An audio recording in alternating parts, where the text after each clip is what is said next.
হযরতে মূসা আলাইহিস সালাতু ওয়াস সালামের জামানায় অর্থাৎ বনি ইসরাইলের ভিতরে এক পতিতা নারী টাকার জন্য দেহ ব্যবসা করত। ভালো করে শুনে যান, টাকার বিনিময়ে নারী দেহ ব্যবসা করত। টাকা দিলে সে পুরুষের শয্যাশায়ী হতো। পৃথিবীতে ওই নারী খুব নিকৃষ্ট যে টাকার জন্য দেহ ব্যবসা করে, টাকার জন্য দেহ ব্যবসা করে। তার দুইটা অপরাধ হয়, একটা হলো জেনার অপরাধ, 2 নম্বর অপরাধ হলো ওই যে টাকা রুজি করে, টাকাও হারাম।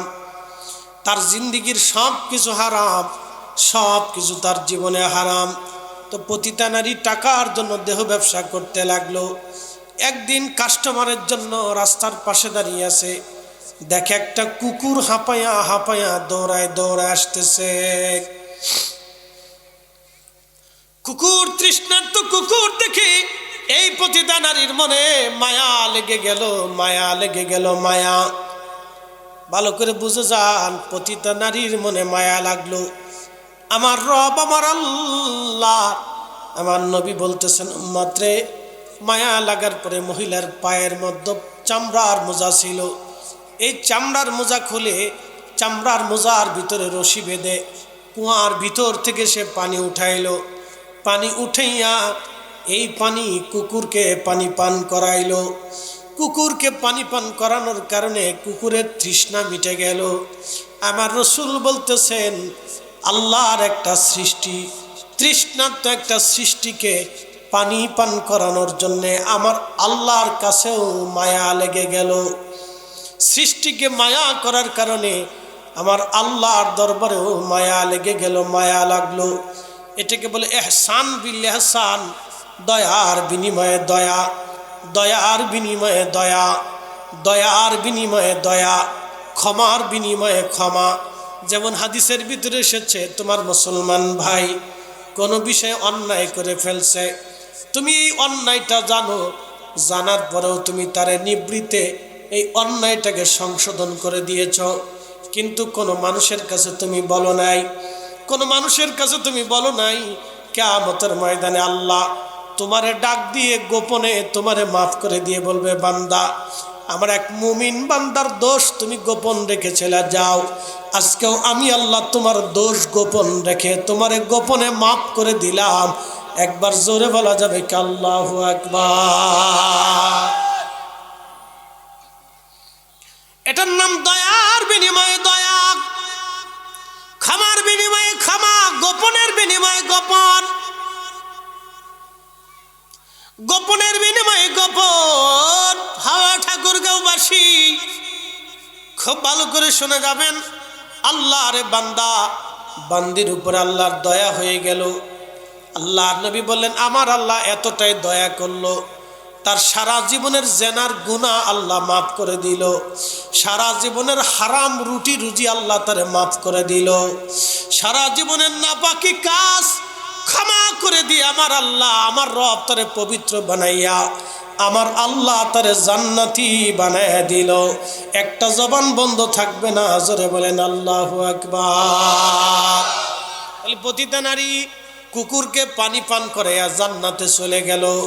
তাহলে বুঝেন তো আপনারা, এটার নাম দয়া, দয়া, দয়া, দয়া, দয়া, মায়া, এহসান, এহসান বিল এহসান, দয়ার বিনিময়ে দয়া, দয়ার বিনিময়ে দয়া। এই পতিতা নারী কুকুরকে পানি পান করে বেহেশত চলে গেল। ভাই আমার, খুব মনোযোগ দিবেন, কথা শুনে যান। এখন আমাদের দেশে যারা ফতোয়া দেয়, মিলাদের তাবারক বেদাত, মাহফিলের তাবারক বেদাত, মিলাদুন নবীর তাবারক বেদাত, জলসার তাবারক বেদাত, ফাতেহার তাবারক বেদাত, বেদাত বেদাত বলে আপনি ফতোয়া দিলেন। আপনার দৃষ্টিতে ফতোয়া হতে পারে, দিতে পারেন, কিন্তু যিনি খাওয়াইলেন তিনি খাওয়াইয়া জান্নাতে চলে যাইতেছে। একবার জোরে করেন আল্লাহু আকবার। আপনি বেদাতের ফতোয়া দিতে থাকবেন, আর আমরা খাওয়াইয়া খাওয়াইয়া আল্লাহর খুশি সন্তুষ্টিও তালাশ করতে পারি, ঠিক কিনা? বলে হুজুর কোন ভিত্তিতে? আমি আপনাকে বোঝাচ্ছি। নবীজি বলেন, তুতঈমুত তাম, তোমরা মানুষকে খাওয়াও, তোমরা মানুষকে খাওয়াও, তোমরা মানুষকে খাওয়াও। তোমরা মানুষকে খাওয়াও। একটা পতিতা নারী কুকুরকে পানি পান করে যদি জান্নাতে চলে যায়, আপনি বুঝেন তো কুকুরের বাহিরেও নাপাক ভিতরেও নাপাক, পতিতা নারী সেও নিজেও নাপাক, কারণ সে জেনা করে। জেনা করে যে টাকা পাও ওই টাকা দিয়ে খাবার কিনে খাক, তোর ওই খাবারও নাপাক, জেনাও নাপাক, পতিতা নারীও নাপাক, কুকুরও নাপাক। এক নাপাক আর এক নাপাক রে পানি পান করে যদি জান্নাতে চলে যেতে পারে, তাহলে আমরা মুসলমান আর এক মুসলমানদের খাওয়াইয়া আমরাও জান্নাতের আশা করতে পারি। কথা বলেন ঠিক কিনা? যারা বেদাত বেদাত বলতেছে সে বেদাত নিয়ে থাকুক, আমরা ইবাদত করে চলে যাই। সে কথা ঠিক আছে কিনা? তার বেদাত তার কাছেই থাক, আমরা আমাদেরটা করতে থাকি। তার বেদাত সে নিয়ে থাকুক, অসুবিধা নেই। সে তো বেদাত নিয়ে ফিরে রয়েছে, আর ওদিক দিয়ে পতিতা নারী বেহেশত চলে গেছে। তো পতিতা নারী যদি বেহেশত চলে যেতে পারে, তাহলে আমরা কি তার দোষ করছি? কি কথা ঠিক আছে কিনা? আমরা তোর পতিতা নারীর মতো এত নিকৃষ্ট কাজ করি নাই। কি কথা ঠিক আছে না? এত নিকৃষ্ট কাজ তো আর আমরা করি নাই। ভালো করে বুঝে আল্লাহ কোরআন শরীফের আয়াতগুলিতে কিভাবে বলতেছে, আরওয়াইতাল্লাযী ইউকাযযিবু বিদ্দীন। হুজুর আপনি কি দেখেন না আখিরাতকে কারা অস্বীকার করে, বিচার দিবসকে কারা অস্বীকার করে? নবীজি আপনি কি দেখেন না, লক্ষ্য করেন না যারা আখিরাতের ফয়সালাকে কারা অস্বীকার করে? আরওয়াইতাল্লাযী ইউকাযযিবু বিদ্দীন ফাযালিকাল্লাযী ইয়াদউল ইয়াতীম। যারা এতিমকে রূঢ় ব্যবহার করে তাড়িয়ে দেয়, এতিমের হক যারা নষ্ট করে, এতিমকে ঘাড় ধাক্কা দিয়ে যারা বের করে দেয়। শোনেন, যারা এতিমের মাল খায়, এতিমের হক নষ্ট করে দেয়, এতিমের অর্থ আত্মসাৎ করে, এতিমকে যারা ঘাড় ধাক্কা দিয়ে বের করে দেয়, এতিমের সম্পদ যারা বুঝাই দেয় না, আল্লাহ বললেন তারা আখিরাত অস্বীকার করনেওয়ালা, তারা জাহান্নামী। আমি কিয়ামতের ময়দানে তাদেরকে ঘাড় ধাক্কা দিয়ে আমার দরজা থেকে বিতাড়িত করে দেব। শুনে যান, আমাদের দেশে বহু চাচা আছে, এতিম ভাতিজা ভাতিজির জমি ঠিক মতো বুঝাই দেয় না। আমি ঠিক বললেও ঠিক, না ঠিক বললেও ঠিক, বহু বেঠিক এরকম আছে, বহু আছে বাংলাদেশে, হাজারে হাজারে আছে। এতিম ভাতিজার ভাতিজির পরে আসে, নিজের বোনের জমি তো বুঝাই দেয় না। কি আসতে কনকে জোরে বলেন? বোনের জমি তো বুঝাই দেয় না। এতিম ভাতিজারটা আরো পরে আসেন, নিজের বোনের জমি বুঝাই দেয় না। ভাই দিবি না, পরে নিস, দিবি না পরে নিস। তো পরে নিস বলতে 30 বছর চলে গেছে। এখন বোনে চিন্তা করে আমার ভাই ছাড়া তার কেউ নেই, বাপ মরে গেছে, মা মরে গেছে, মানে আমার কোনো আসতে হলে তো ভাইয়ের কাছে আসতে পারে। আমাদের দেশের মানুষ এত নিকৃষ্ট, এত খারাপ যে বোনে যদি জমি বুঝাই নিয়ে চলে যায়, তাহলে ওই ভাই আর বোনের সাথে সাক্ষাৎ করতে চায় না, দেখা করতে চায় না, খাবারও দিতে চায় না, বইতেও দিতে চায় না।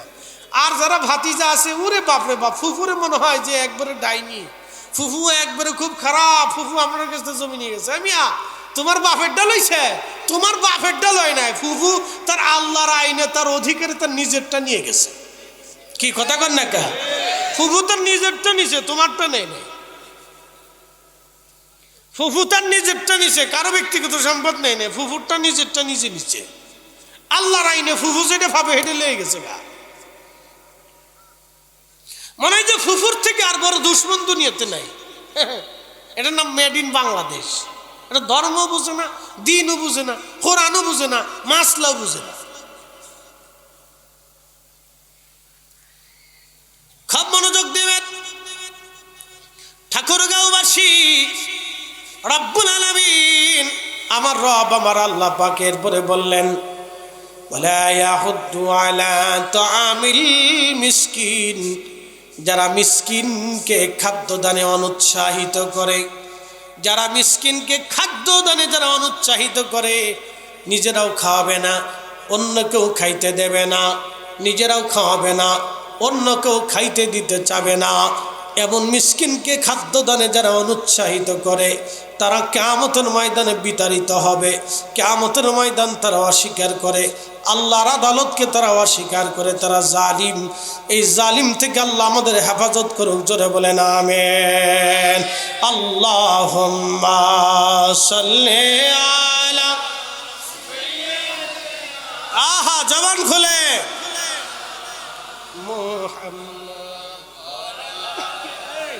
জীবন করে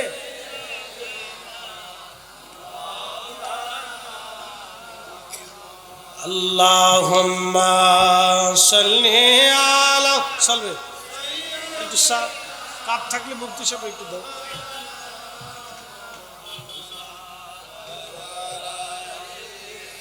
সাইয়্যিদনা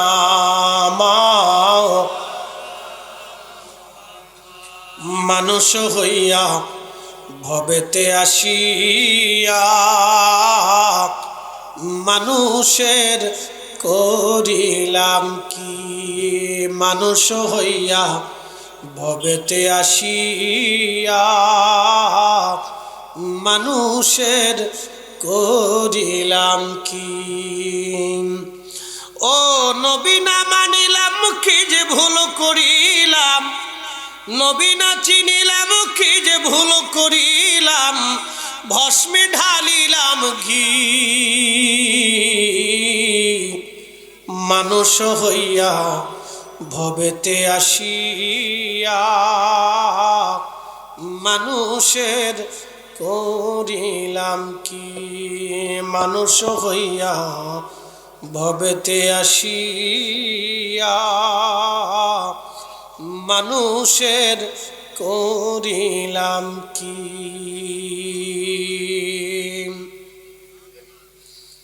দেবীগঞ্জবাসী ঠাকুরগাঁও, হ্যাঁ শিবগঞ্জ না, আরে শিব আর দেবী সব কি একসাথে হয়ে গেছে, অসুবিধা নেই। ঠাকুর, শিব, কালী আর কত কিছু আছে, যাক অসুবিধা নেই। এলাকা আগে হিন্দু প্রধান ছিল, বিভিন্ন হিন্দুদের নামে নাম আছে, আবার ঢাকা এই ভারতে অনেক মুসলিমদের নামে নাম আছে, অসুবিধা নেই। একটা নাম থাকলি সারে, থাকলি সারে একটা হলি সার, অসুবিধা নেই। আমি ওই বরিশালে গেছি, শহরে একটা মসজিদ আছে কসাই মসজিদ। আমি বললাম ওরে খোদা, মসজিদ আবার কসাই আছে? কোন কসাই তো মসজিদটা দিয়েছিল, এই জন্য লেখছে কসাই মসজিদ।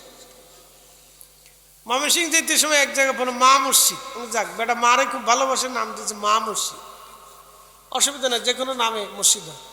লক্ষ্মীপুর মসজিদ হিন্দুদের নামে। আমাদের কানাইপুর কেন্দ্রীয় জামে মসজিদ, কানাইপুর কেন্দ্রীয় জামে মসজিদ, তো কানাই তো হিন্দুদের নামে। তারপরে ব্রাহ্মণদি জামে মসজিদ, তো ব্রাহ্মণ তো হিন্দুদের নামে, তো জাগার নামে মসজিদ। কথা ঠিক আছে কিনা? আর যদি খালি আটটুসির হুজুরের নামে মসজিদে একটা দিয়ে বসেন তো হয়েছে কাজ। আসতে কন কে জোরে কন, যদি আটটুসির হুজুরের নামে মসজিদে একটা দেন তো হয়েছে কাজ। তাই আর এটা জায়েজ হবে না, বুঝেন নাই মনে হয়। আটটুসির হুজুরের নামে যদি মসজিদ দেন তো কাজ হয়ে গেছে, একবারে শেষ। তাহলে আর এ মসজিদে ফতোয়া মেরে শেষ করে ফেলবে না, তখন চোখে কাঠের চশমা পড়ছে। এগুলি হচ্ছে মনস্তাত্ত্বিক অসুস্থতা। কথা ঠিক আছে কিনা? মনস্তাত্ত্বিক অসুস্থতা, সমস্যা, সাইকোলজিক্যাল প্রবলেম, ডাক্তার দেখানোর দরকার, চিকিৎসার দরকার। দুনিয়াতে এত নামে মসজিদ আছে, হে নামে মসজিদে আপনার শরীরে চুলকাইল না, তাহলে আল্লাহর একজন অলির নামে মসজিদ হলি তখন অ্যালার্জি বেড়ে যায়। তার মানে বোঝা গেল আসলে আপনার অ্যালার্জির সমস্যা আছে, আপনার ট্যাবলেট খাওয়ার দরকার। তো কবে অসুস্থতা যাবে জানি না, তো খুব মনোযোগ দেন। প্রিয় ঠাকুরগাঁওবাসী, মিসকিনকে খাদ্য জানে দানা দানা যারা অনুৎসাহিত করে, আল্লাহ বললেন তারা আখেরাতকে অস্বীকার করে, আখেরাতকে তারা অস্বীকার করে, হাসরের বিচার দিবসকে তারা অস্বীকার করে। অতএব এই বিষয়গুলি সাবধান, ফতোয়া দেওয়ার আগে বুঝে সুঝে দিতে হবে। কারণ আপনি এমনও হতে পারে আপনার ফতোয়ার কারণে কত মাহরুম হয়ে যাবে গরিব মানুষ। আচ্ছা আপনারা বলেন তো আজকের তাবারক শুধু কি ধনীরা পাবে, গরিবরা পাবে কি পাবে না? আচ্ছা শুধু মানুষই খাবে, কুকুর আর বিড়াল পাবে কি পাবে না? শুধু কুকুর আর বিড়াল পাবে, বলেন কীট পতঙ্গ পাবে কি পাবে না? তার মানে বুঝে গেল রিজিক কি আমরা দেই না আল্লাহ দেয়? না জোরে বলেন কে দেয়? ওয়াতারযুকু মান তাশাউ বিগাইরি হিসাব। আমি যাকে খুশি অগণিত রিজিকের মালিক বানাই। সৃষ্টির এমন কোনো সৃষ্টি নাই যে জীব জীবনের রিজিক আল্লাহ ব্যবস্থা না করে থাকে। মহাসাগরের ভিতরে কোটি কোটি মাছ, এই মাছের জন্য রিজিক আল্লাহ বরাদ্দ করে দিয়েছে।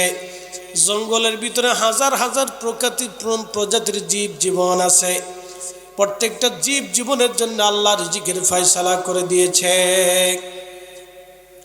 জমিনের ভিতরে কোটি কোটি কুকুর বিড়াল আছে, এই বন্য প্রাণী আছে, গৃহপালিত পশু পাখি আছে। সবার জন্য আমার আল্লাহ রিজিকের ফয়সালা করে দিয়েছে। আল্লাহ আমাদের জন্য রিজিকের ফয়সালা করে দিয়েছে। সবার জন্য রিজিক আল্লাহ ফয়সালা করেছে। এর অর্থ আপনার রিজিক আপনি খান, আমার রিজিক আমি খাই। হয়তো আপনারে দিয়ে আমারে খাওয়ায়, নতুবা আমারে দিয়ে আপনারে খাওয়ায়। কথা ঠিক আছে কিনা? হয় আপনাকে দিয়ে আমাকে খাওয়ায়, না আমারে দিয়ে আপনারে খাওয়ায়। একজন দিয়ে আরেকজনকে রিজিক খাওয়ায়। এই জন্য নবীজি বলতেন, আমার উম্মতেরা রে, তোমরা মেহমানকে খাওয়াও। কারণ মেহমান তার রিজিক নিয়ে তোমার ঘরে আসছে, আর মেহমানের রিজিকটা আল্লাহ তোমার হাত দিয়ে দিয়ে দেয়। তোমারে শুধু দেয় না, তোমারে 70 গুণ পর্যন্ত বাড়াইয়া আল্লাহ তোমার রিজিক বাড়াইয়া তারপরে মেহমানের মুখ পর্যন্ত রিজিক পর্যন্ত আমার আল্লাহ তার রিজিক পৌঁছায় দেয়। একবার জোরে বলা যাবে কি মারহাবা? এই জন্য যে মেহমানদারি করে তার ঘরের দরজা দিয়ে আল্লাহ রিজিক পাঠায় দেয়। রিজিক কেউ কারোটা খাওয়াইতে পারে না, কেউ কারোটা নিতে পারে না। এই জন্য আল্লাহর নবী বলেন, তোমরা খাওয়াও, মেহমানদারি করো। রসুলের দরবারে আল্লাহর মেহবুবের বাড়িতে আমরা আল্লাহু আকবার, তিনি এমন একজন নবী ছিলেন যিনি নিজে না খেয়ে থাকতেন, কিন্তু ওনার দরজা থেকে কোনো ক্ষুধার্তকে তিনি একবারে না খেয়ে আসতে দিতেন না। তিনি আমার আপনার নবী, রাহমাতুল লিল আলামিন, রাহমাতুল লিল আলামিন, রাহমাতুল লিল আলামিন। তিনি আমার আপনার নবী, রাহমাতুল লিল আলামিন। ঠাকুরগাঁওবাসী, এই জন্য কোনো ইবাদতকে ছোট করে দেখা যাবে না। আল্লাহর কোরআন আল্লাহ ব্যাপক অর্থক একটা আয়াত দিয়েছেন।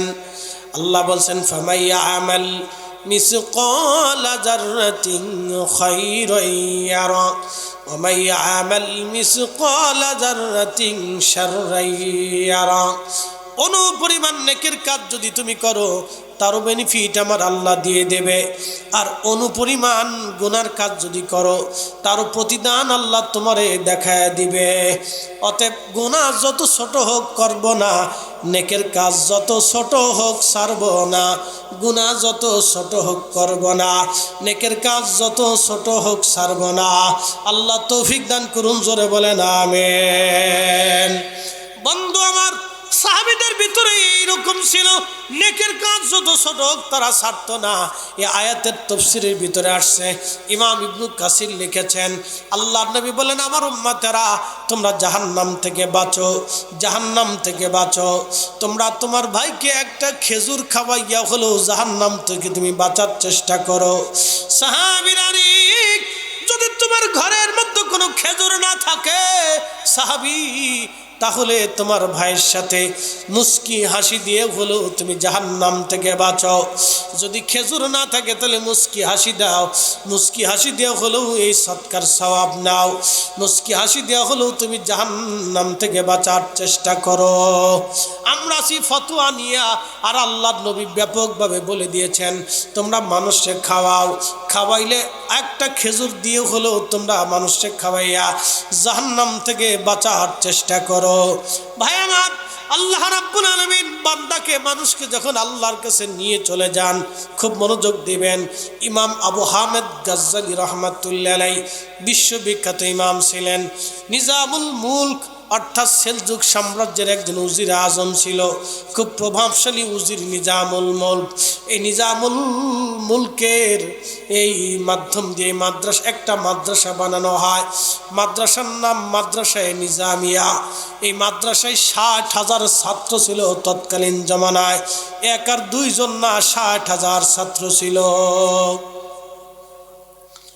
এই 60,000 ছাত্রের এত বড় মাদ্রাসার যিনি প্রধান ছিলেন, তিনার নাম ইমাম আবু হামেদ গাজ্জালি, যার লকব ছিল হুদ, যাকে ইসলামের দলিল বলা হতো। উনি শুধু আলেম ছিলেন না, উনি আবেদ ছিলেন, উনি জাহেদ ছিলেন, উনি অনেক বড় আল্লাহর ওলি ছিলেন। উনি ইন্তেকাল করলেন। ইন্তেকাল করার পরে একজন আল্লাহর ওলি তারে স্বপ্ন দেখাইলেন। আল্লাহর ওলি স্বপ্ন দেখে বলেন, আবু হামেদ, আল্লাহ তোমার সাথে কেমন ব্যবহার করেছে? ইমাম গাজ্জালি বললেন, ভাই, আল্লাহ আমাকে মাফ করে দিয়েছে। বলে, আবু হামেদ, বলবা কি? জীবনের কোন আমলের কারণে আল্লাহ তোমারে মাফ করে দিয়েছে? আবু হামেদ গাজ্জালি রহমাতুল্লাহ আলাইহি বলেন, আল্লাহর বান্দা, আমার ইন্তেকালের পরে আল্লাহর দরজায় আমি দাঁড়াইলাম, রবের সামনে আমাকে উপস্থাপন করা হলো। আমার আল্লাহ আমারে ডাক দে, বলেন, আবু হামিদ, আমি তোমার দুনিয়াতে পাঠাইছিলাম, বলো আজকে তুমি আমার কাছে ফিরে আসছো। তা আমার কাছে যে তুমি ফিরে আসছো, তুমি আমার জন্য কি নিয়ে আসছো বলো। এরা আবু হামিদ, তুমি আমার জন্য কি নিয়ে আসছো? আচ্ছা বলেন তো, মানুষ মারা যায় কি যায় না? আচ্ছা বলেন, আপনাদের আগে এই ঠাকুরগার ভিতরে কত জাকেররা ছিল? এই এলাকায় কত ভাইরা, কত মুসলমান ছিল? 100 বছর আগে যারা ছিল, এখন কি সবাই আছে? জোরে না, একসাথে বলেন, আছে? 100 বছর বয়সী এখানে কেউ আছে? 100 বছর বয়সী এখানে কেউ আসেনি? মাহফিলের ভিতরে থাকলে একটু হাত উঁচা করে। নাই? তাহলে 100 বছরের বয়সে যদি মাহফিলের ভিতর কেউ না থাকে, তার অর্থ কি? 100 বছর আগে যারা ছিল, আজকে এইখানে 100 বছর পরে কেউ নেই। কথা ঠিক আছে নি? 100 বছর আগে যারা ছিল, আজকে 100 বছর পরে এই এলাকার ভিতরে, আজকের এই পারপুগি ঈদগাহ মাঠে, শিবগঞ্জে, এখানে আর কেউ 100 বছর আগে যারা ছিল তারা নাই। তাহলে বাকি 100 বছর পরে আমরা নাই। জোরে জোরে বলেন, বাকি 100 বছর পরে আমরাও। তাহলে 100 বছর আগে যারা ছিল তারা কোন জায়গায় গেল? কবরে তো দেহ গেছে, কিন্তু আপনার আসল ইঞ্জিন যেটা, 2 চোখ যদি না থাকে, ইঞ্জিন যদি থাকে রুহু, তাহলে মানুষ জিন্দা। 2টা হাতও যদি না থাকে, চোখ, রুহু থাকলে জিন্দা। 2টা পা নাই, 2টা হাত নাই, 2টা চোখ নাই, 2টা কান নাই, রুহু থাকলে জিন্দা। আর যদি রুহুই না থাকে, তাহলে হাত আর চোখ, কান, পা, নাক, কান, কোনো কিছুর কোনো দাম নাই। কথা ঠিক আছে নি? তাহলে রুহু গেল কোন জায়গা? আল্লাহর কাছে। ওয়া ইন্না ইলাইহি রাজিউন, আমরা আবার প্রত্যাবর্তন করব তোমার কাছে। একসাথে বলেন, সে মালিকের নাম কি? আল্লাহ। সুম্মা তুরাদ্দুনা ইলা আলিমিল গায়ব ওয়াশ শাহাদাত, তোমরা আবার আমার কাছে ফিরে আসবে। আমি সেই রব যে তোমার প্রকাশ্যে অপ্রকাশ্যে যা করছো সব আমি জানি। ফায়ুনাব্বিউকুম বিমা কুনতুম তা'মালুন, এবং আমি তোমারে দেখাবো তুমি দুনিয়াতে কি কি করছো আর কি কি করো নাই। ফাইসালা শেষ। তাহলে বলেন, 100 বছর আগে যারা ছিল এই মাঠে, আজকে তারা আর নাই। তাহলে তারা কার কাছে চলে গেছে? আল্লাহর কাছে। বাকি 100 বছর পরে এই মাঠে অন্য কেউ আসবে, আমরাও নাই। তাহলে আমরাও কোথায় যাব? আল্লাহর কাছে। যদি এই কথাগুলি বুঝেন, তাহলে আমার ওয়াজ বুঝে যাবেন। তাহলে আমরা আল্লাহর কাছে যে যাব, কি নিয়ে যাব? আল্লাহ যদি জিজ্ঞেস করে, মুফতি মাসুদুর রহমান হামিদি, তুমি আমার জন্য কি নিয়ে আসছো? জহিরুল ইসলাম ফরিদি, তুমি আমার জন্য কি নিয়ে আসছো? আব্দুল করিম, আমার জন্য কি আনছো?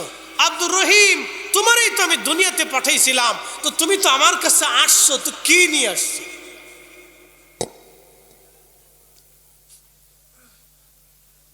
ধরা।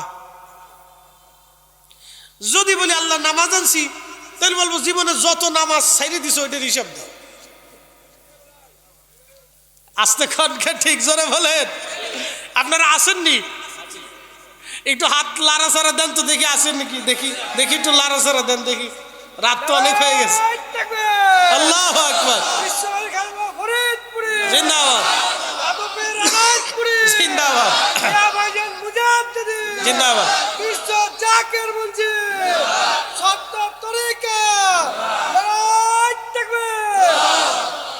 যদি বলেন আল্লাহ রোজা নিয়ে আসছি, তোর জীবনে যত রোজা ছাড়ছো ওটার হিসাব দাও। যদি বলে আল্লাহ হজ নিয়ে আসছি, তো হজের টাকার উৎসের ভিতরে যে সুদ ঘুষ এই দুর্নীতি ঢুকছিল অথবা ইখলাসের সাথে তুমি করো নাই, সেটার হিসাব দাও। জাকাত নিয়ে আসছি আল্লাহ, তো জাকাত দেওয়ার সময় মনে মনে চিন্তা করছিলাম মানুষ যাতে আমার প্রশংসা করে, তো এই যে প্রশংসা মানুষের চিন্তা করছিলা, তো মানুষ তোমার প্রশংসা করছে, আমার কাছে কিছু নেই। ধরা না? একসাথে কর না, ধরা না? ধরা। যদি জিজ্ঞেস করে তো কোনটার হিসাব আমরা বুঝাই দিতে পারবো? ইমাম গাজ্জালি বলতেছেন, আমি ওইরকম চিন্তায় পড়ে গেলাম, আমি ওইরকম চিন্তায় পড়ে গেলাম। আল্লাহ আমারে ডাক দেখে, আবু হামিদ, তোমার আমি দুনিয়াতে পাঠিয়েছিলাম, তো আমার জন্য কি নিয়ে আসছো? ইমাম আবু হামিদ গাজ্জালি বলতেছে, আমি চিন্তায় পড়ে গেলাম, পেরেশানির মধ্যে পড়ে গেলাম, আমি কি জবাব দিব? নামাজের কথা যদি বলি, বহু নামাজ আমার ইখলাসের সাথে হয় নাই। এই জন্য আমার প্রিয় মুর্শিদ আমাদের শিখাইলেন, কাতার সোজা করে দাঁড়ান, খেয়াল আপন আপন কালবে ডুবান। জাকের ভাইরা, জিম দিয়েন না, কারণ রাত অনেক পরিশ্রম করে আসছেন, দূর থেকে আসছেন, এই আপনাদের ঘুম আসাটা স্বাভাবিক।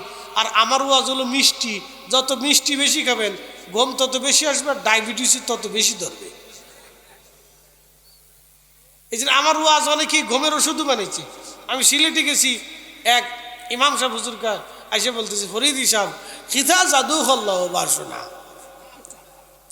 খিদা জাদু হল্লাহ বাসনা, খিতা ওয়াজ করে রে বাসনা, তোমার ওয়াজ শুনিয়া আমি আগে ঘুমাইতাম পারতাম না রে বা, ওষুধ খাইয়া তারপরে ঘুমাইতাম, এখন তোমার ওয়াজ শুনিয়া শুনিয়া আমি ঘুমাইয়া পড়ি রে বা, আমার ওষুধ খাওয়া লাগে না। আমি বললাম মাশাল্লাহ। তো ওষুধ যদি খাওয়া না লাগে, তাহলে ওষুধের জন্য যে টাকাগুলি খরচ করতে রে বা, টাকাগুলি আমার দিয়ে দাও।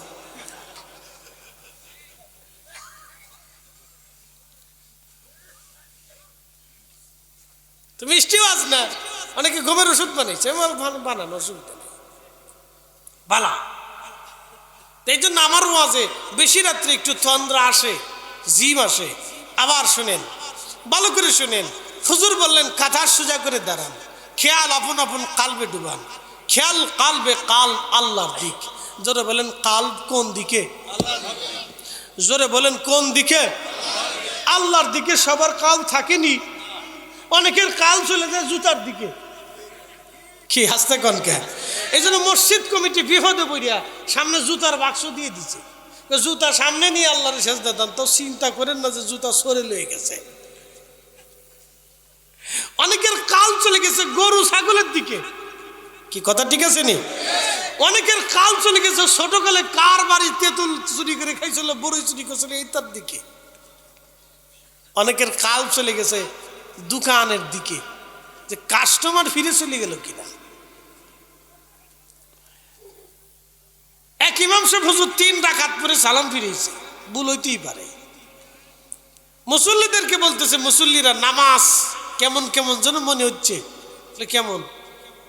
আমার কাছে কেমন কেমন যেন ঠেকতেছে, নামাজ কি 4 রাকাত ঠিক মতো হয়েছে? মুসল্লিদেরকে, হুজুর আপনি যেমনে পড়ছেন আমরা অমনি পড়ে ফেলছি। আর এক মুসল্লি দাঁড়ায়, হুজুর এই আজকে নামাজ 3 রাকাত হয়েছে। বলে কেমনে বুঝলেন? আমার দোকান হলো 4টে, আমি প্রত্যেক রাকাতে এক দোকানের হিসাব করি, আজকে 3 দোকানের হিসাব হয়েছে, বাকি একটা হলো বাদ আছে। এটা হলো নামাজ। তাহলে আমাদের কাল্ব আল্লাহর দিকে, একসাথে বলেন কাল্ব কার দিকে?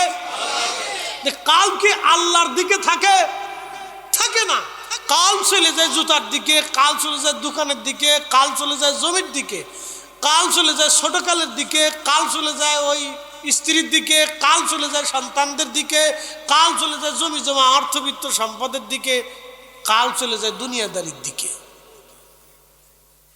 কথা কি ভুল বললাম? কিন্তু দেখেন, আপনাকে আপনার পীর এমন একটা সবক দিছে, জীবনেও কিন্তু সবকটা নিয়ে আপনি গবেষণা করেন, আপনি জীবনেও গবেষণা করেন। একটু বসে মোরাকাবা করেন তো যে হুজুর কি বলছে, এই কথা অনুযায়ী আমাদের নামাজ দরকার কিনা। যদি পড়তে পারেন তা আপনি কামিয়াব।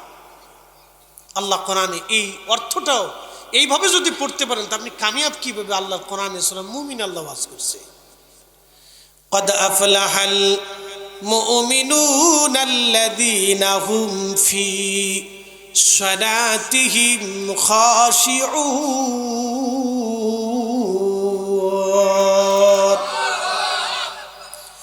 সফল কাম সে নামাজি যে নামাজের ভিতরে খুশু খুজু অবলম্বন করে। সফল কাম সে নামাজি যে নামাজের মধ্যে খুশু খুজু অবলম্বন করে, সে সফল কাম। একাগ্র চিত্তে শুধু আল্লাহর জন্য যে নামাজ পড়ে সে কামিয়াব, সে কামিয়াব, সে কামিয়াব।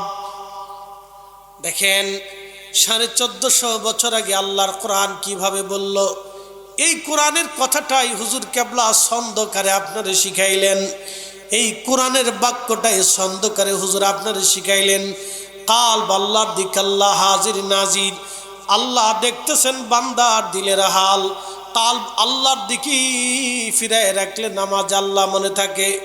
যেই মাত্র কাল্ব আল্লাহর দিক থেকে অন্য দিকে চলে যাবে তখনই নামাজ আল্লাহ ভুল হয়ে যাবে। আর নামাজে যদি আল্লাহ ভুল হয় তাহলে আপনি কাকে সেজদা দিলেন চিন্তা করে বুঝেন। মুখে আল্লাহর নাম দিলে দুনিয়ার জল্পনা কল্পনা, এমন নামাজে কি ফল। আপনি নামাজে আল্লাহর সামনে দাঁড়াইয়া দুনিয়ার চিন্তা যদি করেন তাহলে নামাজ কেমন হলো শুনে যান। আজকে নামাজের ভিতরেও শিরিক হয়।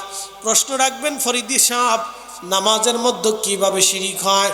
আমি ঢাকা এক হাউজিং মসজিদের খতিব, তা আমি চিন্তা করলাম, নামাজে দাঁড়াইলাম, আল্লাহু আকবার, চিন্তা করলাম এই মুতল্লি সাহেব আমার ডান পাশে দাঁড়াইছে, নামাজ যদি ঢক মতো না পড়ি তাহলে মুতল্লি কি মনে করবেন? সেক্রেটারি পিছনে দাঁড়াই রয়েছে, দাঁড়ায় নামাজ পড়তেছে, নামাজ যদি সুন্দর মতো না পড়ি তো সেক্রেটারি কি মনে করবে? আমি মসজিদের খতিব, আমার হাজার হাজার মুসল্লি, নামাজ যদি সুন্দর মতো না পড়ি তাহলে মুসল্লি কি মনে করবেন? মুসল্লির ডরে যদি আমি নামাজ ঢক মতো পড়ি তাহলে ওই নামাজটা হয়ে গেল শিরিক। আমি আল্লাহর ভয়ে দাঁড়াই নাই, আমি মূলত মুসল্লির ভয়ে দাঁড়াইছি। এক কথা কন না কে? নামাজের মানে বুঝে যান, নামাজের মর্ম বুঝে যান। এই যে লাইন বাই লাইন আমরা তরিকার সবকের ভিতরে নামাজ বুঝাইলো, অনেকে বুঝলেনই না, একটু গবেষণাও করলেন না, শুনে জান। নামাজের ভিতরে আরো শিরিক আছে। বলে কোন শিরিক বুঝাই?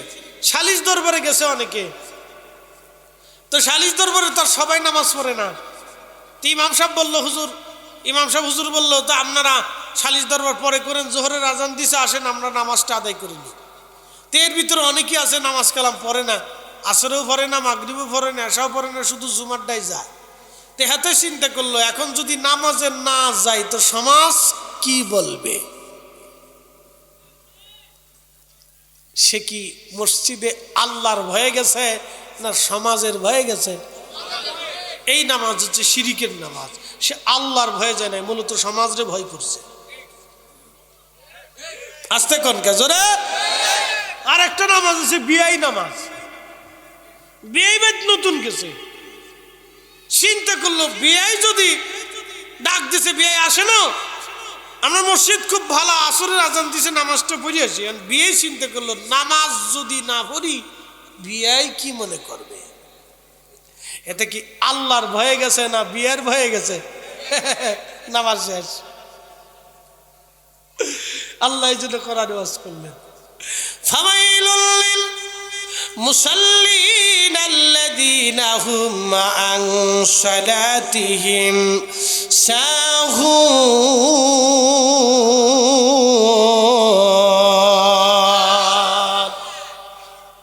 নামাজির নামাজ হলো না, নামাজ পড়লো কিন্তু নামাজ হলো না, নামাজের ভিতরে শিরিক হয়ে গেল।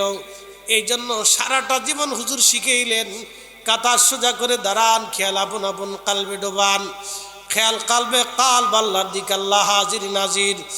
এত কিছু জানানোর পরও, এত সুন্দর শিক্ষা দেওয়ার পরও কিছু ভাইদের কাছে আমরা হয়ে গেলাম বেদাতি। কি কথা কন না কেন? বলতে থাকুক, আমাদের অসুবিধা নাই, তারা বলবে আর আমরা এইভাবে নামাজ পড়ে আল্লাহর জান্নাত খুঁজতে থাকব। কি কথা কন না কেন? ঠিক কিনা? ঠাকুরগাঁওবাসী, ইমাম আবু হামেদ গাজ্জালী চিন্তায় পড়ে গেলেন, নামাজের কথা যদি বলি, জীবনে কত নামাজ ইখলাসের সাথে হয় নাই। রব যদি জিজ্ঞাসা করে কি জবাব দেব? না, নামাজের কথা বলবো না। চিন্তা করলো রোজার কথা বলি, তো রোজার চিন্তা করে আবার চিন্তা করলো না, রমজানও তো ইখলাসের সাথে হয় নাই। কারণ বহু রোজাদার রোজা রেখে মিথ্যা বলে, বহু রোজাদার রোজা রেখে চগলখড়ি করে, বহু রোজাদার রোজা রেখে গীবত করে, বহু রোজাদার রোজা রেখে আপনার কি বলে বুহতান করে, বহু রোজাদার রোজা রাখার পরে ভাই আমার মিথ্যা কথা বলে, ওজনে কম দেয়, মালে ভেজাল দেয়, বহু রোজাদার গালিগালাজ করে, ফায়সা কথাবার্তা বলে। তার মানে যে রোজা রাখার পরে মিথ্যা বলল তার রোজা ইমান হেতেসাবের সাথে হলো না। রোজা রেখে যে গীবত করলো ইমান হেতেসাবের সাথে হলো না। রোজা রেখে যে ফায়সা কথা বললো ইমান হেতেসাবের সাথে হলো না। রোজা রেখে যে মালে কম দিল ইমান হেতেসাবের সাথে হলো না। রোজা রেখে যে মানুষ ঠকাইলো ইমান হেতেসাবের সাথে হলো না। রোজা রেখে যে আপনার ওই চগলখড়ি করলো ইমান হেতেসাবের সাথে হইল না। রোজা আল্লাহর জন্য রাখতে হবে, আল্লাহর জন্যে, আল্লাহকে খুশি করার জন্য ইমান হেতেসাবের সাথে রাখতে হবে। ইমাম আবু হামেদ গাজ্জালী চিন্তায় পড়ে গেলেন, রোজার কথা যদি বলি তাহলে আল্লাহর দরবারে ধরা পড়ে যাইতে পারি। না না, রোজার কথা বলবো না। চিন্তা করলেন তাহলে জাকাতের কথা বলি, কিন্তু না, জাকাতও তো ইখলাসের সাথে নাও হইতে পারে। কারণ অনেক সময় জাকাত দেনেওয়ালা চিন্তা করে মানুষ আমার প্রশংসা করবে, মানুষ আমার দানবীর বলবে, মানুষ আমার দানশীল বলবে, এই জন্য অনেকেই জাকাত দেয়, অনেকেই এই জন্য জাকাত দেওয়ার চিন্তা করে। ইমাম আবু হামেদ গাজ্জালী চিন্তায় পড়ে গেলেন, না, জাকাতের কথা বললে ধরা পড়ে যাইতে পারি। হজের কথা বলবো, চিন্তা করলেন, না, হজও ইখলাসের সাথে হয় নাই। কারণ বাংলাদেশে বহু হাজি হজে চলে যায়, ওই আরাফা থেকে হাঁটতে হাঁটতে মুজদালিফা, মুজদালিফা থেকে একবারে ফজরের নামাজ পড়ে হাজিরা হাঁটা শুরু করে। হাঁটতে হাঁটতে হাঁটতে হাঁটতে হাজিরা প্রচুর হাঁটা ওই সময় হয়। কোনো হাজি পড়ে যায়, কোনো হাজি মরিয়া যায়। এই সময় খুব কঠিন। আরাফাত থেকে হাইটে মুজদালিফা, মুজদালিফার থেকে হাইটে হাজি যখন জমারতের দিকে আসে, ওরে হাঁটার হাঁটারে ভাই, এই সময় হাজি বুঝে যে হজ কি জিনিস। 35 থেকে 40 লক্ষ হাজি একসাথে হাঁটে, একজন পড়ে গেলি আর ধরার সুযোগ নেই, শুধু টাইম দেয়, সাইডে করে রেখে দেয়, নেওয়ার সুযোগ নেই। সব হাজি না যাওয়া পর্যন্ত নেওয়ার রাস্তা নেই। এই সময় অনেক হাজি পড়ে যায়, মরে যায়। হ্যাঁ, মনে রাখেন, এই যে জোয়ান কালে হজ করেন, অনেকে চিন্তা করে বুড়া হইলে করবো, দাঁত দুধ পাইকে যাক, চুলদারি সাদা হোক, চামড়া টামড়া গুছাই যাক, নাতি পুতি হোক, এর ভরে যাবা। ইস, ওই সময় হজ একদিক দিয়ে মুইতে দেয়, একদিক দিয়ে ওর মুখ হয়ে যায়, তমুক দিক দিয়ে হেরামের কাপড় পেশাবে বইয়ে যায়। কি কথা কর না কে? সমস্যা অনেক। এই জন্য জোয়ান কালে এহরামের এই হজ করে আসবেন, একসাথে কেন আল্লাহু আকবার। জোয়ান কালে করবেন, যৌবনে হজ করে আসবেন, শক্তি থাকতে করবেন। এরপরে শয়তানরে পাথর মারতে গেলে সমস্ত শরীরের শক্তি দিয়ে শয়তানরে পাথর মারতে যায়। এই সময় শয়তানও দাঁড়ায় দাঁড়ায় চিন্তা করে, দেখি আমার পাথর মারার জন্য কেটে যাচ্ছি। শয়তানও দাঁড়ায় থাকে, শয়তান পাথর মারে, শয়তানের পিঠে নি খায়, কিন্তু দেখে যে আমার পাথর মারতে আইসি কেটে, দেখি তখন শয়তানের তাকায় দেখে সুদে হাজি আইছি। সুদে হাজিরে চিনছেন না? সুদখোর 1 লাখ টাকায় যে 20,000 টাকা বাড়তি নেয়। ডাক্তার ইউনূসের দলভুক্ত লোক যারা, আসতে কোন এই দলের সদস্য যারা, তো শয়তানে দেখে যে সুইতে হাজি এসে আমার পাথর মারার লেগে, শয়তানে তখন ডাক ডাকে, দোস্ত তুই না আমার দলের লোক, সুদ খেয়ে সুদের টাকা দিয়েছিস আমার হজ করিলে আমার পাথর মারার লেগে, দোস্ত এমনি তোর কাজ। শয়তানে তখন আসে, দোস্ত তুই এসি তো আমার পাথর মারার লেগে আরাম। শয়তানে তাকে দেখে আর কোন আজি এসে দেখে ঘুষে আজি এসে, ঘুষে আজি ঘুষখোর, ঘুষের টাকা দিয়ে যে বেটা হজে গেছে কিয়ামত পর্যন্ত হজ করবেন কবুল হবে না। কি কথা কন না, টাকা হারাম, জোরে বলেন টাকা কি, একসাথে বলেন টাকা কি। অন্য সম্পদ মেরে দিয়ে, টাকা মেরে দিয়ে, রিজিক মেরে দিয়ে তারপরে হজে গেছেন, ভাবতেছেন ক্যালকেলে বেহেশতে যাবেন। বেহেশতে কি বাবু কি মামু বাড়ির সম্পত্তি নাকি যে সাইলি হয়ে যাবে, এত সোজা না। শয়তানে তখন চিন্তা করে দেখি এ কারা কারা আসে, তো এমনি খুঁজে খুঁজে দেখে যে এরা সব আমার দোস্ত, আমার দলের লোকজন আসছে। শয়তানে তখন হাসে,